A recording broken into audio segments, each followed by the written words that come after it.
रात गहरी होते ही वो मखसूस खुशबू चारों तरफ फैल गई थी और साथ ही हल्की हल्की रोने की आवाजें भी, जैसे कई औरतें मिलकर किसी जवान मौत पे बयान कर रही हों। शदीद सर्दी की वजह से गांव के लोग अपने अपने घरों में दबके हुए थे।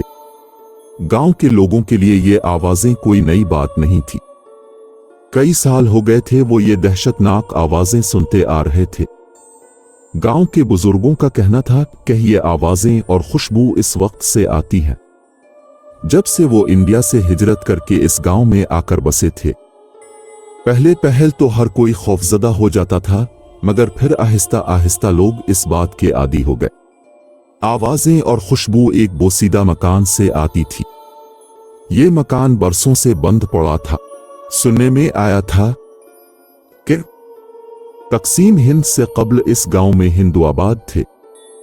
इसी गांव में राजेश नाम का एक हिंदू भी रहता था, जिसकी जाकी नाम की एक खूबसूरत बेटी थी। 2 कमरों पर मुश्तमिल ये घर अगरचे कच्चा था, मगर जाकी उसे इतना साफ सुथरा रखती थी कि गांव के पक्के मकान भी इसके सामने हेच लगते थे। जाकी ने अपने घर को सजाने के लिए बहुत से फूल बूटे लगा रखे थे, जिनमें एक बैल रात की रानी की भी थी। रात की रानी उसे बहुत अजीज थी। रात होते ही जब इस बैल से महक उठती तो पूरा गांव महक सा जाता। अक्सर औकात जाकी सर्दियों की रातों में भी रात की रानी के पास देर तक खड़ी रहती और उसकी दिलफरेब खुशबू को अपने अंदर उतारकर अजीब सी खुशी महसूस करती। इसके माँ बाप कई बार उसे समझा चुके थे कि वो रात को इस बैल के करीब न जाया करे। कहते हैं कि इस बैल पर सांप और जिन्नात आशिक होते हैं। कहीं ऐसा ना हो वो तुम्हें कोई नुकसान पहुंचा दे। नहीं माता, ऐसा कुछ नहीं, ये मन घड़त बातें हैं। जाकी अपने माँ बाप की बात को हंसी में उड़ा दी थी। एक रात जाकी पानी पीने के लिए उठी तो घर में फैली महक ने इसे अपनी तरफ मुतवज्जे कर लिया। ये महक रात की रानी की थी, मगर इसके अलावा कोई और महक भी थी जो जाकी ने अपनी जिंदगी में कभी नहीं सूंघी थी। ऐसे लग रहा था जैसे 2 खुशबुओं को आपस में मिक्स कर दिया हो। ना चाहते हुए भी इसके कदम इस तरफ उठते चले गए जहां रात की रानी की बैल कच्ची दीवार से ऐसे लगी हुई थी जैसे दीवार पे कोई सब्ज चादर सूखने के लिए डाल रखी हो। जाकी के करीब जाते ही बैल में सरसराहट सी हुई, जैसे कोई चीज सरक कर बैल के पीछे गई हो। जाकी के बढ़ते कदम रुक गए। वो आंखें फाड़े अंधेरे में बैल को देखने की कोशिश कर रही थी, मगर उसे अंधेरे में हल्के से चमकते 2 जुगनुओं के अलावा और कुछ नहीं आया। जुगनू पहले भी इस पर मंडलाते रहते थे, मगर वो एक जगह नहीं टिकते थे। जैसे ये 2 जुगनू एक साथ एक जगह जमे हुए थे। ये क्या है? जाकी ने सोचा और एक कदम मजीद आगे हो गई। जाकी के कदम बढ़ाते ही वो दोनों जुगनू यकदम गायब हो गए। जाकी ठिठक कर रुकी और आंखें फाड़े इस तरफ देखने लगी। अचानक सरसराहट एक बार फिर उभरी और चंद सेकंड बाद गायब हो गई। सांप जाकी के मुंह से निकला और वो बेसाख्ता कई कदम पीछे हटी। इसकी नजरें अब भी बदस्तूर इसी तरफ थी, मगर वहां सवाई बैल के और कुछ नजर नहीं आ रहा था। जाकी चंद पल वहीं खड़ी रही और फिर वापस कमरे में आकर बिस्तर पे लेट गई। इसके दिल की धड़कनें मामूल से कहीं तेज थीं। माता ठीक कहती थी, रात की रानी पे खुशबू की वजह से जिन और सांप आते हैं, मगर मुझे ही विश्वास नहीं होता था। जाकी ने सोचा और करवट बदल कर सोने की कोशिश की, मगर नींद इसकी आंखों से कोसों दूर थी। वो सोच रही थी कि अगर अनजाने में वो पहले की तरह इस बैल के करीब चली जाती और सांप उसे काट लेता तो क्या होता। बहुत देर तक उसे ऐसे ही ख्याल सताते रहे। फिर किसी वक्त उसकी आंख लग गई। सुबह वो देर से उठी थी। आंख खुलते ही इसके जहन में रात वाला वाकया घूम गया। वो चारपाई से उतरी और मुंह हाथ धोकर सीधी इस बैल के पास गई थी। बैल से कुछ दूर खड़ी होकर ने गहरी नजरों से सांप के निशाने खोजने की कोशिश की, मगर जमीन कच्ची होने के बावजूद उसे ऐसा कोई निशान नहीं मिला जिससे ये पता चलता कि यहां से कोई सांप रेंग कर गया हो। कुछ देर वहां खड़ी वो इधर उधर देखती रही और फिर मायूस होकर वापस पलट गई। शायद मेरा वहम हो, जाकी ने सोचा, मगर दिमाग ये मानने को तैयार नहीं था। जाकी ने ये बात किसी को नहीं बताई थी कि रात उसने यहाँ किसी सांप की मौजूदगी महसूस की थी, क्योंकि अगर उसके माँ बाप को ये बात पता चल जाती तो वो जाकी की इस पसंदीदा बैल को उखाड़ कर फेंक देते। जाकी ये बात अच्छी तरह जानती थी, इसलिए इसने अपने माँ बाप को कुछ भी बताने से गुरेज किया था। फिर कई दिन गुजर गए, जाकी कभी भी रात को इस तरफ नहीं गई। जाकी की आंख अचानक ही खुली थी। इसे लगा जैसे कोई धीरे धीरे इसका नाम पुकार रहा है। उसने खौफजदा होकर उधर उधर देखा, मगर आसपास कुछ भी नहीं था। जाकी ने अपना वहम समझकर मुंह सर अच्छी तरह लपेटा और सोने की कोशिश करने लगी। जाकी सरगोशी नुमा आवाज उभरी। मेरा वहम है, जाकी ने खुद को तसल्ली दी और करवट बदल ली। जाकी, सरगोशी दोबारा उभरी। जाकी उठकर बैठ गई। इसके माँ बाप दूसरे कमरे में लेटे हुए थे। इस कमरे में जाकी अकेली सोती थी। जाकी की नजर बेइख्तियार दरवाजे की तरफ उठी, मगर कमरे का दरवाजा बंद था। जाकी, कमरे के एक कोने से सरगोशी नुमा आवाज उभरी। जाकी उछल पड़ी और बिला शक विश्वा इसी का नाम पुकारा गया था। कुक कौन है? जाकी ने इस तरफ देखते हुए बमुश्किल पूछा। अंधेरे में उसे दो जुगनू चमकते नजर, नन्हे नन्हे सुर्ख अंगारों जैसे। वैसे ही जुगनू उसने कुछ दिन पहले रात की रानी की बैल में देखे थे। जाकी की रीढ़ की हड्डी में सनसनाहट सी दौड़ गई। वो आंखें फाड़े इसी तरफ देखे जा रही थी। इसे ये भी ख्याल नहीं आया था कि वो चीख कर अपने माँ बाप को ही बुला लेती। डरने की जरूरत नहीं है, मैं तुम्हें कोई नुकसान नहीं पहुंचाऊंगा। कमरे के कोने से आवाज आई। कुक कौन हो तुम? जाकी को इसके अल्फाज से कदरे हौसला हुआ। इसकी आंखें अब इसी तरफ लगी हुई थीं, जहां अंधेरे में बस दो जुगनू ही नजर आ रहे थे। आवाज उसी तरफ से आ रही थी, मगर बोलने वाला नजर नहीं आ रहा था।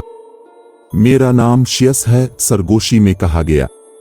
मुझे अपना दोस्त समझो। और साथ ही एक बार फिर हौसला दिया गया। जाकी कुछ नहीं बोली। वो खौफजदा होने के साथ साथ हैरान भी हुई थी। इसी लम्हे इस कोने से सरेराहट सी उभरी और जाकी से कुछ दूर आकर रुक गई। खौफ के मारे जाकी के मुंह से चीख निकलते निकलते रह गई।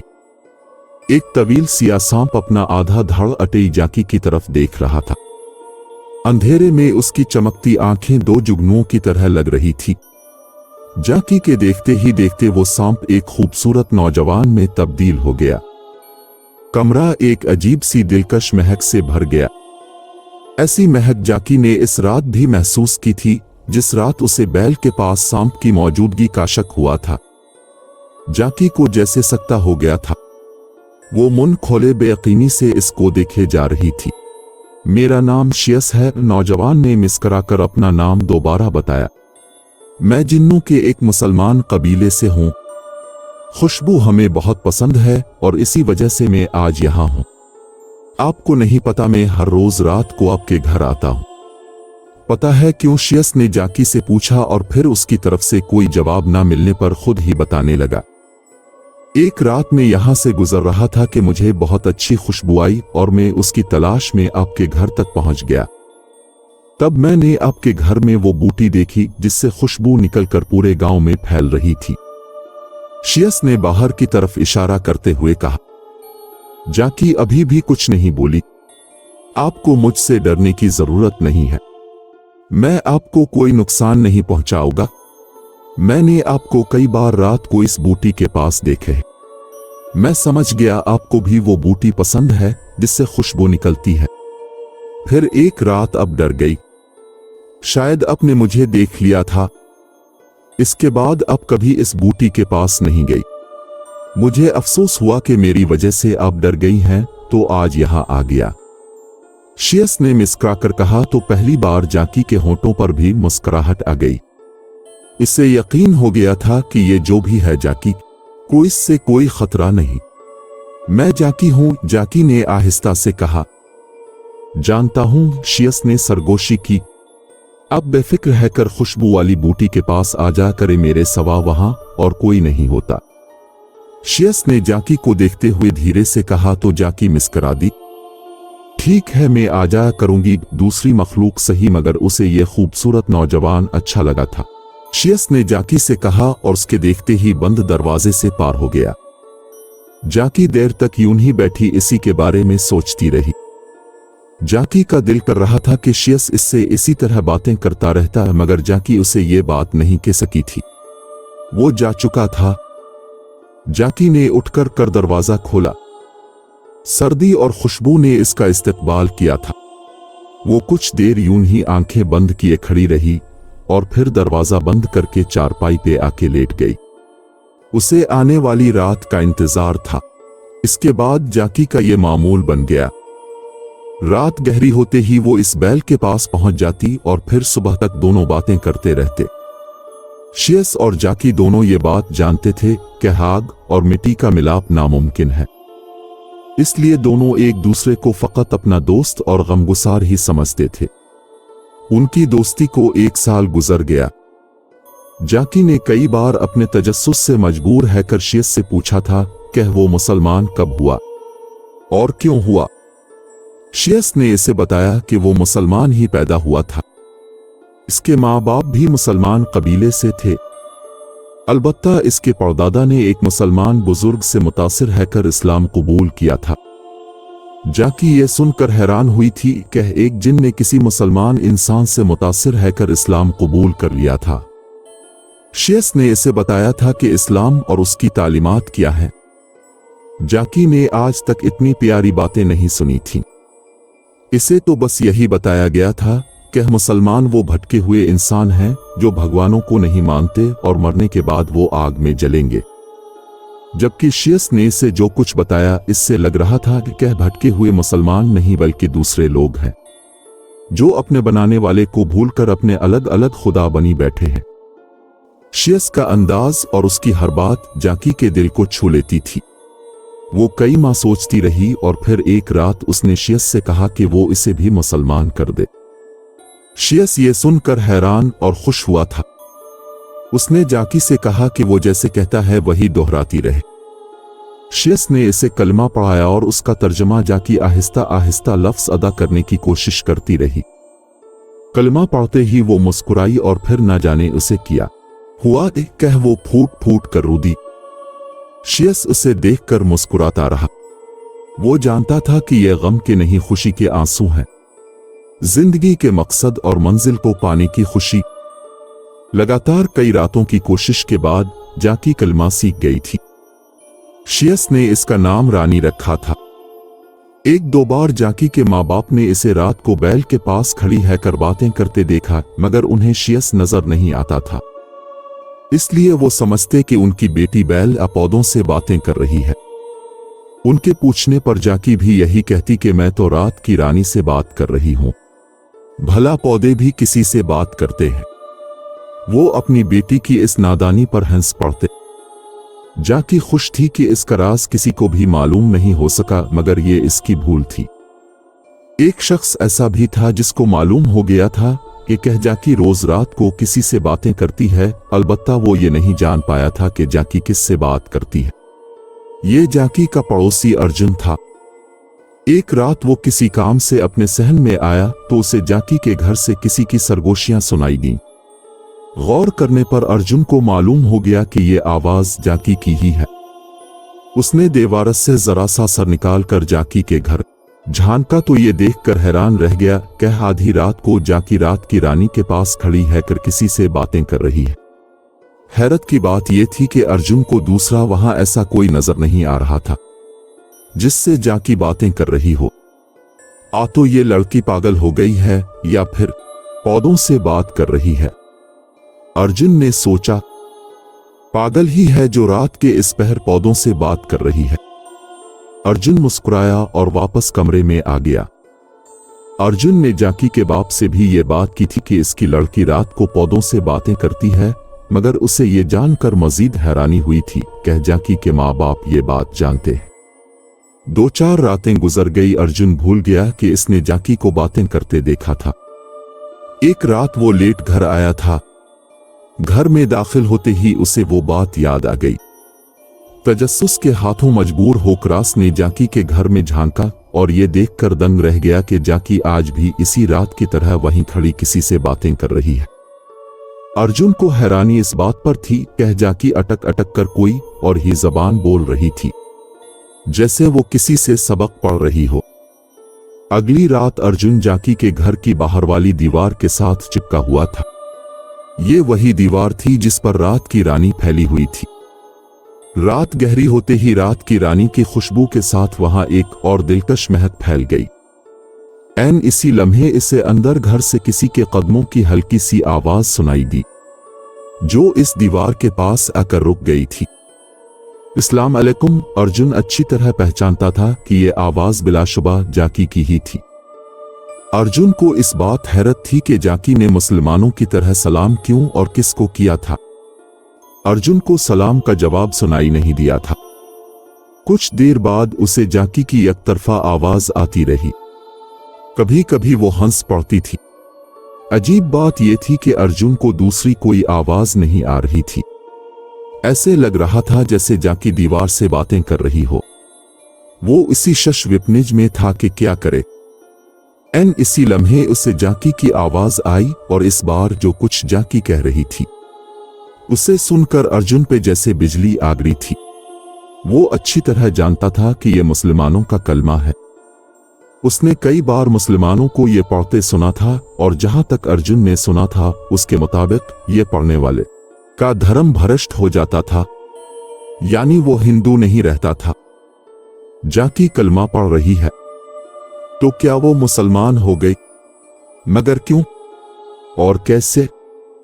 अगले दिन यह खबर पूरे गांव में फैल गई थी कि राजेश की बेटी जाकी मुसलमान हो गई है। जो भी हिंदू सुनता कानों को हाथ लगाता।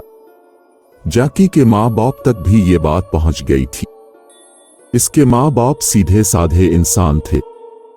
लोगों की बातों से उन्हें लगता था कि उनकी इकलौती बेटी अब नर्क में जलेगी और वो ये हरगिज बर्दाश्त नहीं कर सकते थे।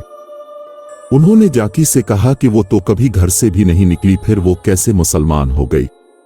लोग झूठ बोल रहे हैं ना। मगर जाकी के जवाब से दम बखुद रह गए। नहीं माता, ये सच है, जाकी ने अज़्म से कहा। फिर उन्हें सारी बात बता दी। शियस के बारे में जानकर वो खौफजदा हो गए। उन्हें लगा कि उनकी भोली भाली बेटी पर आसेब है, जिसने इसे मुसलमान होने पर मजबूर किया है। मगर जाकी ने उन्हें यकीन दिला दिया कि इस पर कोई आसेब नहीं है और वो अपनी मर्जी से मुसलमान हुई है। अल्लाह जब किसी को चुन लेता है तो इंसानों समेत अपनी जिस मखलूक से चाहे इसे हिदायत बख्श दे। चंद दिन बाद जाकी के समझाने और कोशिशों से इसके माँ बाप ने भी इस्लाम कबूल कर लिया। अलबत्ता उन्होंने ये बात छुपा कर रखी थी। उनका इरादा था कि जल्द यहां से किसी मुसलमानों के गांव में चली जाएंगे, जहां उन्हें किसी से कोई खतरा नहीं होगा, वरना वो जानते थे कि यहां लोग उनको अब चीन से नहीं रहने देंगे। चंद दिन बाद एक रात जाकी और उसके माँ बाप खाना खा के जैसे ही अपने कमरों में गए, दीवार फलांग कर 7 निकाब पोश उनके घर में आ गए। 3 सहन में पहरा देते रहे, बाकी जाकी के कमरे में चले गए। उनके हाथों में मौजूद हथियार उनके खतरनाक इरादों का पता दे रहे थे। जाकी अभी लेटी ही थी कि उसे बाहर आहट सुनाई दी। शियस आज इतनी जल्दी आ गया? उसने मुस्कुराकर सोचा और जल्दी से चारपाई से उतरकर कमरे के दरवाजे की तरफ बढ़ी। इसी लम्हे कमरे में कई निकाब पोश दाखिल हुए और जाकी के कुछ बोलने से पहले ही इसे दबोच लिया। एक ने अपना हाथ सख्ती से जाकी के मुंह पर रख दिया। इनमें से एक ने अपने मुंह से निकाब उतारा तो जाकी चौंक पड़ी। ये इसका पड़ोसी अर्जुन था। अर्जुन ने बिना कुछ कहे बर्छी जाकी के पेट में घोंप दी। मुंह पे हाथ होने की वजह से चीख जाकी के मुंह में ही घट कर रह गई। उसने 2-3 वार और किए और फिर उसे छोड़कर खामोशी से निकल गए। दूसरे कमरे मौजूद जाकी के माँ बाप को इल्म ही न हो सका कि उनकी इकलौती बेटी किसी के तासुब की भीन चढ़ गई है। जाकी बेहोश हो गई थी। इसके जिस्म से निकलने वाला खून जमीन को पाक कर रहा था। शियस अपने वक्त पे आया था। जाकी के घर में दाखिल होते ही उसे किसी अनहोनी का एहसास हुआ। इसकी हसास नाक ने हवा में खून की महक महसूस कर ली थी। वो सीधा जाकी के कमरे की तरफ गया। अंदर का मंजर उसको लर्जा देने के लिए काफी था। रानी शियस अपनी पूरी कुव्वत से चलाया और तेजी से जाकी के करीब गया, मगर उसे बहुत देर हो चुकी थी। वो हल्क फाड़ कर रोया। इसकी आवाज सवाई उसके और कोई नहीं सुन सकता था। शियस ने ही जाकी के माँ बाप को जगाया था। फिर वो वहां से चला गया। वहां का मंजर उसके लिए नाकाबिल बर्दाश्त था। अगले दिन सुबह इस गांव में मेला सा लगा हुआ था। दूर और करीब के मुसलमान जाकी का जनाजा पढ़ने थे। सबका यही कहना था कि सुबह उन्होंने सफेद कपड़ों में कुछ लोगों को काफिले की सूरत इस तरफ आते देखा। उन्होंने ही बताया कि फला जगह एक लड़की फौत हो गई है। जो कोई भी उसका जनाजा पढ़ेगा वो खुशकिस्मत होगा। हम भी सादत समझकर चले। जाकी को इसके घर में ही उसकी पसंदीदा बैल रात की रानी के करीब दफना दिया गया। इसी रात गांव के 7 घरों से औरतों के बैन करने की आवाजें आईं। इनमें एक घर अर्जुन का भी था। मालूम करने पर पता चला किसी ने अर्जुन समेत गांव के 7 आदमियों को जिंदा जला दिया है। ये वो सब लोग थे जो इस रात जाकी के घर घुसे थे, और उनको मारने वाला कोई और नहीं जाकी नहीं रानी का दोस्त और रात की रानी का दोस्त शियस था। फिर हर रात ये होने लगा कि रात जैसे ही गहरी होती जाकी के घर से रात की रानी की खुशबू चारों तरफ फैल जाती और साथ में बैन की आवाजें भी। कुछ अरसे बाद रात की रानी की बैल सूख गई, मगर खुशबू फिर भी आती रही। कहने वाले कहते हैं कि यह खुशबू रानी यानी जाकी की कब्र से आती थी, और बैन की आवाजें इन लोगों की रूहों की हैं जिन्होंने जाकी को मारा था।